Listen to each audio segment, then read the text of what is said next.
প্রচন্ড কঠিন সময় যে মানুষটা কাছে থাকে তাকে আগলে রাখাটা নিয়ম কিংবা ব্যাকরণ।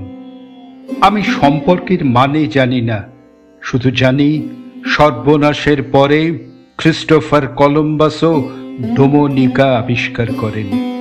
আমি বিশ্বাস করি বাসনের শব্দ, ধুলোবালি, ঘরদোর, সারা সপ্তাহে মারাত্মক কাজের প্রেশার, উইকডেজে মুদি বাজার, ফুটপাতে চার বিস্কুট, মধ্যরাতে ঘুম না আসা কবিতা, নতুন বইয়ের পাতা, অজস্র কথা কাটাকাটির পরেও যে মানুষটা আগলে রাখে তাকে জড়িয়ে থাকাটাই সম্পর্ক। হঠাৎ আমার ভালো না থাকার ঈশ্বর, হঠাৎ আমার লেখা না আসার বিরক্তি, হঠাৎ আমার যখন তখন মোবাইলে রিংটোন, হঠাৎ আমার মধ্যরাতে দম বন্ধ হওয়া অভিমান, হঠাৎ আমার এক গাদা অজুহাত দিয়ে ক্ল্যারিফিকেশন।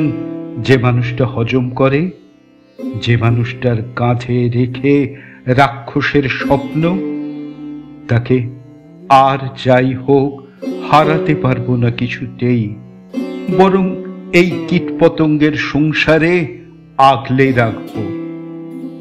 আসলে এটাকে একা থাকা বলে না, বলে সাথে থাকা। সত্যি হলো মানিয়ে গুছিয়ে থাকাটা একটা নিয়ম, আর নিয়ম হলো ক্যানভাসে আঁকা আকাশ। আমরা যে আকাশ দেখতে ভালোবাসি সকলে, কিন্তু কখনো সম্পর্কের মাঝে আকাশ খুঁজি না কেউ।